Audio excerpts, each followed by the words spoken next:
Assalamualaikum sahabat ngobrol sama Ibu, apa kabar? Semoga sehat semua. Sebelumnya saya ingin mengucapkan selamat tahun baru 2021 kepada para pendengar. Semoga di tahun yang baru ini kita bisa selalu diberkahi dan dilindungi oleh Tuhan Yang Maha Esa. Sahabat-sahabat semuanya, menjadi ibu rumah tangga sekaligus orang pengusaha saat ini bukan lagi menjadi hal yang mustahil. Tentu Anda berpikir, bagaimana cara agar sukses di kedua peran tersebut? Maka pada malam ini kita kedatangan tamu istimewa, Mbak Nindya Nahardita, Master Psikologi. Beliau adalah ibu rumah tangga berputra 3 orang, sekaligus pemilik klinik kecantikan Estetik Plus Bintaro. Selamat malam Mbak Nindi, apa kabar? Halo, selamat malam Bu Isti. Selamat malam semua. Mbak Nindi, keren banget loh Iya. kalau saya lihat aktivitas Mbak Nindi selama ini. Kalau saya lihat dalam perjalanan hidup Mbak Nindi sebagai ibu rumah tangga sekaligus entrepreneur dan dua-duanya bisa sukses. Bahkan kalau nggak salah tuh ya, saya sempat baca-baca gitu. Mbak Nindi sempat loh waktu hamil punya anak kecil tapi bisa menyelesaikan tesisnya. Bisa dong diceritain kepada saya dan pada para sahabat semua tentang pengalaman menariknya tadi. Iya, aku sih waktu yang ngambil tesis itu waktu anak kedua Bu Isti. Jadi sekolah sambil kuliah itu juga nggak tahu hamilnya. Jadi kuliah dulu ternyata hamil, tapi alhamdulillah sih berjuang lah akhirnya lulus dan sekarang juga udah lahir anak ketiga sambil itu punya usaha. Ya dari awal sih ya susah-susah gampang memang memanage waktunya, tapi yang penting sih kita tahu prioritas lah. Itu yang dari awal udah aku pikirin ya, prioritas aku apa, jadi yang lainnya menyesuaikan prioritas. Kalau aku sih dari dulu prioritas selalu nomor 1 keluarga. Jadi ya kalau anak sakit, anak ambil rapot, anak vaksin, itu yang lain-lain aku atur sedemikian rupa supaya nggak ganggu jadwal dengan keluarga. Jadi kan aku juga udah tahu kan kapan nih misalnya suamiku libur kerja tuh kapan. Ya aku jangan bikin kerjaan atau ngurus kerjaan di saat-saat seperti itu. Ya selama aku nggak berubah prioritas aku keluarga sih, yang lain nggak terlalu pokoknya ya aku gampang milih. Ada bentrok aku pilih keluarga gitu. Menariknya gini ya, Mbak Nindi kan memprioritaskan yang utama keluarga dan yang lain mengikuti. Tetapi dengan itu semuanya bisa berhasil kan. Mbak Nindi bisa lulus S2, kemudian bisnisnya juga jalan, anak-anak alhamdulillah sekolah lancar gitu ya. Pada waktu mengatur prioritas ini ya, ada nggak sih Mbak Nindi merasakan, aduh gue capek nih gitu, atau ada kendala-kendala lain? Ya ada banget. Waktu kuliah sih itu yang ngerasa capek banget, karena kan kuliah itu kan berkaitan dengan dosen, dengan aturan dari universitas kan. Jadi kapan deadline ngumpulinnya. Sementara kalau entrepreneur itu kan deadline semua diatur sama pemilik, sama kita. Sebenarnya lebih mudah buat aku. Tapi kalau buat pas kuliah itu emang sampai sampai nangis lah pokoknya waktu dulu mah, sampai pas mau lulus. Makanya alhamdulillah banget pas akhirnya berhasil. Ya memang harus mau susah sih. Ya kalau misalnya nggak ada waktu ya saat anak-anak tidur kita bangun, kita ngerjain. Harus rela gitu, harus rela waktu untuk diri sendiri atau waktu untuk main atau santai-santainya harus berkurang, ya harus rela supaya kan ini kan ada waktunya. Misalnya kuliah kan cuma 3 tahun, ya udah 3 tahun ya rela-relain bisa bangun tengah malam, rela-relain nggak kumpul sama temen sampai itu selesai. Itu sudah, itu cuman aku nganggap segala sesuatu tuh cuman momen aja lah. Kita nggak selamanya berjuang kok di kuliah, kita nggak selamanya susah, kita nggak selamanya enak. Jadi ya kalau ada saatnya susah ya udah dijalanin gitu sampai selesai ya. Kalau misalnya sama kerjaan sih jauh lebih, buat aku lebih fleksibel karena aku yang nentuin deadline-nya. Jadi kalau misalnya ada bentrok-bentrok, aku bisa atur. Dan dari awal juga aku udah, kalau mau bisnis kita sukses, kita harus punya orang-orang partner ataupun staff-staff yang juga udah berpengalaman, atau kita kasih kerjaan yang dia bisa sanggup nyelesainnya. Kadang ya entrepreneur itu lebih ke semua mau dikerjain sendiri. Ya kan, mau bisnis bagus sih, bisnisnya akan berjalan lancar, sukses semau dia, tapi jadinya cuman dia aja nih yang ujung tanduknya. Sebagai entrepreneur menurut aku ya harus mau dan bisa delegasiin tugas juga. Jadi itu yang mungkin yang lebih meringankan aku ya. Kalau semuanya aku kerjain sendiri, aku punya anak 3, punya suami, nggak mungkin keurus gitu. Makanya aku dari awal aku udah hire orang yang sesuai tempatnya, yang dia kompeten dan aku bisa percaya buat ngejalanin. Misalnya aku lagi keluargaku lagi ada yang sakit, aku bisa nggak apa-apa diurus dulu, nanti aku cek setelah anakku sehat gitu. Jadi punya partner atau punya staff yang bisa dipercaya, dan kita harus percaya gitu, walaupun kita perfeksionis, walaupun kita lebih bagus ngejain kita sendiri, tapi di waktu kita harus bagi tugasnya, ya udah biarin dia kerjain gitu, kita kontrol setelahnya nggak apa-apa gitu. Oke, jadi menarik ya kalau saya lihat tadi bahwa selain prioritas sebenarnya ada Mbak Nindi percaya bahwa misalnya ada kendala dan atau ada usaha yang harus ekstra, yaitu dinikmatin aja karena itu ada sebuah proses begitu ya. Dan yang kedua adalah di dalam manajemen bisnisnya, di sini Mbak Nindi ada delegasi dan ada trust kepada timnya sehingga mereka juga bisa tumbuh berkembang bersama Mbak Nindi. Kira-kira demikian ya. Selain hal tadi, apa strategi lain tentang keuangan ya? Maksudnya gini, banyak ya businesswoman itu kadang-kala menjadi nyampur gitu. Apakah memang terpisah atau gimana?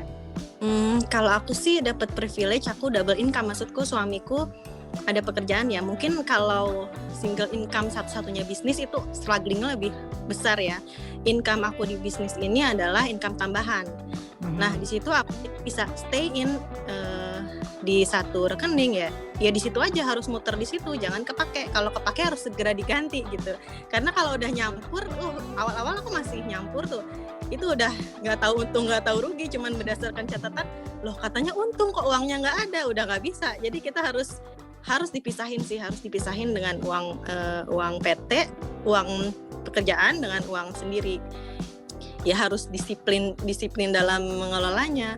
Yang paling berat sih saat pandemi ini sih Ibu Isti, karena keras kalau pemilik usaha kan, apalagi pas awal pandemi tuh PSBB harus tutup. Aku itu sempat tutup satu bulan gitu, dan itu aku baru berpikir, wah ternyata kalau kita kan selama ini lagi in, atau mungkin aku baru belajar kita harus punya dana darurat tuh dalam ekonomi keluarga.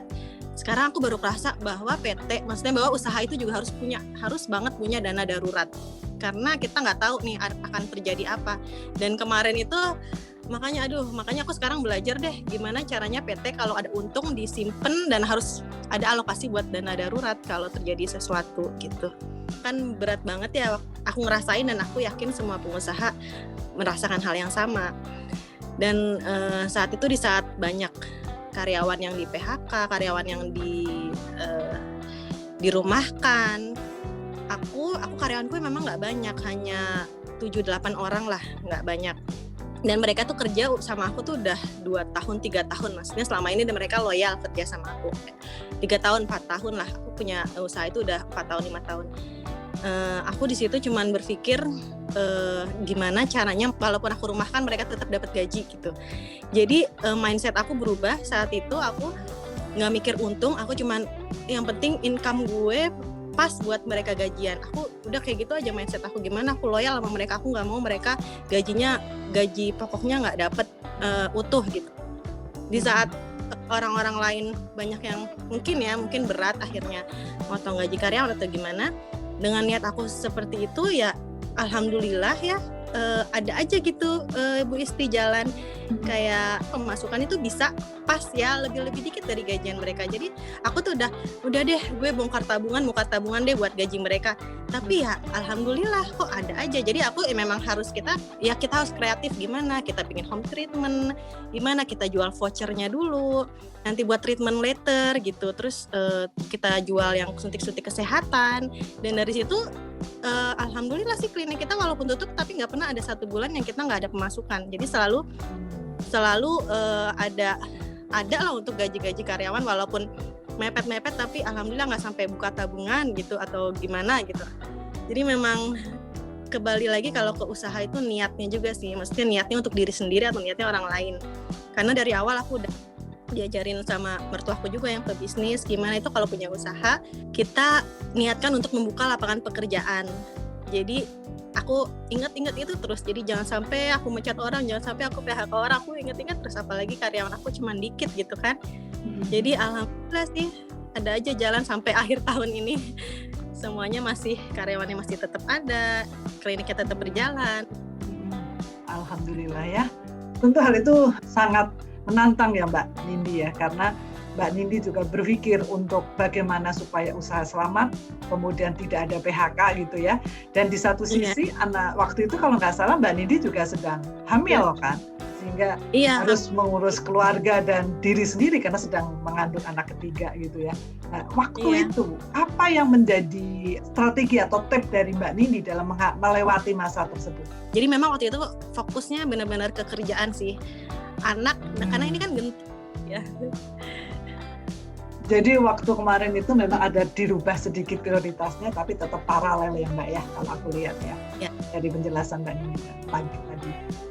Mbak Nindi, ada hal yang menarik nih Mbak Nindi ya. Mbak Nindi kan punya anak 3, punya suami dan punya bisnis. Bagaimana dengan keluarga Mbak Nindi sendiri? Apakah ada support seandainya misalnya ada sesuatu hal gitu ya. Jadi misalnya kalau Mbak Nindi lagi sibuk, kemudian ada sesuatu hal yang memang memaksa Mbak Nindi untuk bergerak atau meninggalkan kesibukan itu atau hal lain. Apakah ada support dari keluarga dalam hal ini? Keluarga sih ada, maksudnya ada ya orang tua, ya kakak bisa dititipin gitu kalau misalnya memang terpaksa. Tapi sebisa mungkin sih kalau untuk urusan bisnis, aku dari awal udah ngeker nih kapan nih waktu pentingnya, kapan waktu untuk keluarganya. Jadi sebisa mungkin aku bisa handle sendiri untuk keluarga. Dan sekarang misalnya aku ada kerjaan, maksudnya aku harus ke klinik, ke tempat aku usaha aku bawa anakku, bawa yang bayi karena kan masih nyusuin, ya aku bawa aja, jadi bisa sambil kerja tetap sambil ngurus anak gitu. Oke, baik. Terima kasih Mbak Nindi. Para sahabat semuanya, kita banyak belajar dari apa yang menjadi pengalaman yang kita bisa ambil dari pengalaman Mbak Nindi. Menjadi seorang ibu tangguh itu memang harus kreatif, dan di sini juga didasari dengan trust, baik di dalam rumah tangganya, mengatur rumah tangganya maupun mengatur bisnisnya. Dan jangan lupa bahwa tujuan utamanya untuk bisnis tidak hanya untuk diri sendiri, tetapi untuk mensejahterakan orang lain. Ini adalah dasar dan kunci kesuksesan dari Mbak Nindi. Baiklah, sampai di sini para sahabat semuanya. Sampai ketemu di lain waktu. Jangan lupa, kalau ada usulan-usulan tentang topik berikutnya, silahkan menulis di komen di bawah ini. Dan mohon untuk subscribe, like, dan share. Akhir kata, wassalamualaikum warahmatullahi wabarakatuh.